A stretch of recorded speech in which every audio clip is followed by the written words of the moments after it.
Today, we're not just talking about muskets and bayonets. We're talking about what the founders swore they saw again and again. God's providence guiding the revolution. They called it the hand of providence. We've called it the golden thread. I'm your host, the non-operator, Jeff, the non-operating operator. Welcome to our republic. When in the course of human events it becomes necessary for one people to dissolve the political bands, sailors and airmen of the Allied Expeditionary Force. Well, I think it's time we ask ourselves if we still know the freedoms that were intended for us by the founding fathers. Not one small step for man. Those three hallowed words reverently dictate what you ought to be, what you can be, what you will be. we pledge to each other our lives, our fortunes, and our sacred honor.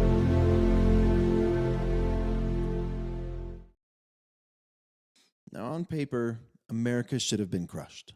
Britain had the biggest army, the biggest navy, and endless money, right? We should have been done. The colonists, farmers with squirrel rifles, no cash, yet time after time, the impossible happened. Storms shielded retreats, leaders survived wounds, and the right person showed up at the right time. The founders didn't call it luck, they called it providence. And that thread shows up from start to finish, starting with an 80-year-old farmer who refused to die at Lexington, Samuel Whitmore, one of the craziest old men in American history. I've been so excited to tell this story. I cannot wait. I have to itch my eye real quick. I apologize. Anyway, here we go. Picture this. It's April 1975. It's not 1975. It's April 1775. The British are marching through Massachusetts. The colonies are just beginning to boil over. Most men at this point were farmers and the militia, in their prime years, right? Like they're just farmers. But not Samuel. He was 80 years old. He'd already done his time. He'd fought the French in 1745. He fought again in 1763 and earned himself a sword, pistols, scars, and a reputation. Most people at 80 are thinking about rocking chairs and grandkids. Samuel Whitmore grabbed his musket. When he heard what the British were doing, he didn't just sit back. He gathered up his weapons, the sword from the French wars, the pistols he'd earned in combat, and his muskets, and then he marched himself out to face the might of the British army alone. He set up behind a lone stone wall and waited for squads of redcoats to get close, and then he popped up like an action hero. First shot, musket, dropped one redcoat. Pistol, dropped another. Second pistol, a third redcoat goes down. This 80-year-old just took out 3 trained British soldiers in second. But then reality hit. The rest of the squad was right on top of him. They shot Samuel in the face, and he went down. Then they beat him with the butt of their musket and bayoneted him 13 times before leaving him for dead. And that should have been the end of his story. But 4 hours later, when the townsmen came back to gather the dead, they found Whitmore trying to bandage himself, still alive. He was trying to bandage himself and reload his musket. A doctor looked at him and said, "No chance, he'll be dead any minute," and the family begged him to stay and try anyway. The doctor patched him up as best he could and sent him home to die, surrounded by his family. Except Samuel didn't die. He recovered.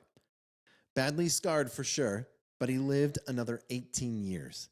The man bayoneted 13 times and shot in the face made it to 98 years old. When the average age of the individual, around that time was 33 years old. And in 1878, they put up a marble tablet near the spot where he made his stand. And this is what it reads. Near this spot, Samuel Whitmore, then 80 years old, killed 3 British soldiers on April 19th, 1775. He was shot, bayoneted, beaten, and left for dead, but recovered and lived to honor the courage of being 98 years old of age. Samuel Whitmore wasn't a general. He wasn't a young soldier. He was an old man who refused to sit on the sides, and he represents the spirit of a lot of Americans at the time. Ordinary people willing to fight and die for independence, no matter the cost, yet God saved his life. So let's go on to the Battle of Long Island, August 1776. In August 1776, barely a month after independence was declared, the revolution almost ended. On Long Island, General Howe marched with his 32,000 British troops and smashed Washington's 8,000 Continentals. Well, that was something in here. What fell over? That was fun. The Americans were pushed back, trapped at Brooklyn Heights, and backed up against the East River with no way out. By every calculation, it was over. Washington either surrender or get annihilated. But then a series of improbable events unfolded. First, Howe hesitated. Despite having Americans cornered, he delayed the attack for 2 full days. I don't know why he would do that. Maybe it was tea time. He paused, gave Washington time to attempt a desperate escape. He gathered every boat he could to ferry his men across the mile-wide river. The British, of course, planned to block him by their navy. But before they could sail in, a violent storm blew in, heavy winds, heavy rain. It pinned their ships in place. And that night, when it finally calmed, Washington's army began slipping away in the dark. By dawn, thousands had already crossed, but regiments were still left on shore. If the British spotted them, it was over. And then another twist. A dense fog rolled in, so thick sailors said they couldn't see 6 yards ahead of them. And the fog covered the retreat until the very last boat pushed off. And it was around that time, right, that the fog rolled in, a loyalist woman tried to betray the escape by sending her servant to warn the British. But he ran into Hessian mercenaries who didn't speak English and detained him until morning. By the time he explained, the Americans were gone. And when the fog lifted, the British looked across the water and saw only those last boats vanishing into the mist. Washington had saved 8,000 men and all their supplies, the entire Continental Army preserved when it should have been destroyed. Now let's talk about the crossing of the Delaware, right?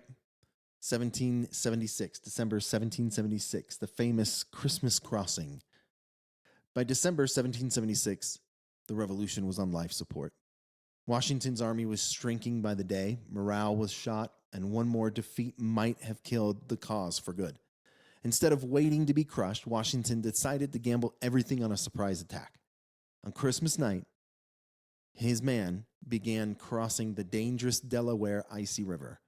A brutal snow and hailstorm hit mid-crossing, turning the march into misery. But what felt like a disaster worked in their favor. Visibility dropped so low that Hessian sentries abandoned their posts, leaving the garrison blind for what was coming so they could get warm. At dawn on December 26, Washington's men stormed into Trenton. The battle lasted 45 minutes, 20 Hessians killed, 100 wounded, and 1,000 more captured. The Americans lost none in combat, although 2 did freeze to death on the march. They did that, but not in the combat. One of the wounded, they had 2 wounded. One of the wounded was a young officer named James Monroe. He maybe had more than 2 wounded. I don't remember. I had that statistic and I took it out. I don't know why. Anyway, during the silent approach, a local doctor, John Riker, was woken by dogs barking and confronted the column outside his home. At first, he was furious, but then he realized they were Americans and declared, "I know something is to be done, and I'm going with you." Hours later, Monroe was shot in the chest, severing his artery. Riker's snap decision to join the march saved Monroe's life, and Monroe went on to become the 5th president of the United States. Let's talk about Benedict Arnold's treason. September 1780. By 1780, the revolution had been dragged on for 5 years. Morale was shaky, money was short, Americans desperately needed good news. And instead, it almost got betrayed at the highest level. General Benedict Arnold, once a hero at Saratoga, had grown bitter, feeling overlooked and highly underpaid. That bitterness turned into treason. He secretly plotted to hand over West Point, one of the most crucial American forts, to the British. And even worse, the plan included capturing or killing Washington himself. Washington was actually at West Point when Arnold was trying this. Arnold met in secret with British Major Jean André, who carried back detailed instructions on how to seize the fort. But Providence stepped in. Jean André was Britain's intelligence officer, I believe. On Andre's way back, he ran into 3 American militiamen. Because one was wearing a captioned Hessian's cloak, Andre assumed they were loyalists and started talking too freely. Suspicious, they searched him and found incriminating papers hidden in his boot. Andre tried to bribe his way out, offering money, goods, and whatever it would take, but the men refused. Washington later praised them, saying their refusal of bribery gave them a just claim to the thanks of their country. Basically, because they refused to be bribery, the nation owed them a debt of gratitude. The captured papers exposed Arnold's plan. When the truth reached the American command, Arnold realized he had been discovered and fled to the British. Andre was tried and executed as a spy. But the bigger story was this. Washington and West Point were saved. Had Arnold's treason worked, the revolution might have ended right there. Instead, what Washington called a combination of extraordinary circumstance, the wrong coat, the wrong words, the right men at the right time, preserved both the army and the cause of the independence. I think it is the golden thread and Providence that held it together. Let's talk about the Battle of Yorktown. This is 1781. By October 1781, the war had dragged for 6 long years. British General Cornwallis camped at Yorktown, Virginia, expecting the Royal Navy to bail him out. Instead, a French fleet under Admiral de Grasse sailed in first, cutting him off. Washington moved his army south, boxing Cornwallis in. Desperate, Cornwallis tried to retreat across the York River at night. At first, the crossing went smoothly, but suddenly a violent storm blew in. Winds and rain scattered the boats, leaving half his army stranded on one side and the other half on the other side of the river. By morning, Washington's artillery opened fire. Cornwallis had no options left. On October 19th, 1781, he surrendered, effectively ending the revolution. Both Washington and Congress didn't chalk it up to luck either. They publicly thanked God for what they saw as his providence in crowning America's cause with victory. And this, according to the congressional records of Congress, this is what they said. Congress will, at 2:00 this day, go into procession to the Dutch Lutheran Church and return thanks to God Almighty for crowning the Allied arms of the United States and France with success by the surrender of the Earl of Cornwallis. So from the opening shots of Lexington to the fog over Brooklyn, from an icy Christmas crossing to the treason stopped by chance, and finally a storm that trapped Cornwallis, the revolution is stitched together by moments that can't be explained by strategy alone. The founders saw it, Washington saw it, Congress saw it, Congress itself declared it. Providence had a hand in America's survival. And that golden thread runs through every battlefield, every narrow escape, and every unlikely victory. And I really appreciate you taking time. This episode was a little bit longer, not as long as some of the others, but really appreciate you sticking in and hearing out what I have to say. And remember, history isn't boring. It isn't. Especially when you see how the birth of a nation was carried on the winds, storms, and mercies of God the founders believed was guiding them towards freedom. I'll see you next time.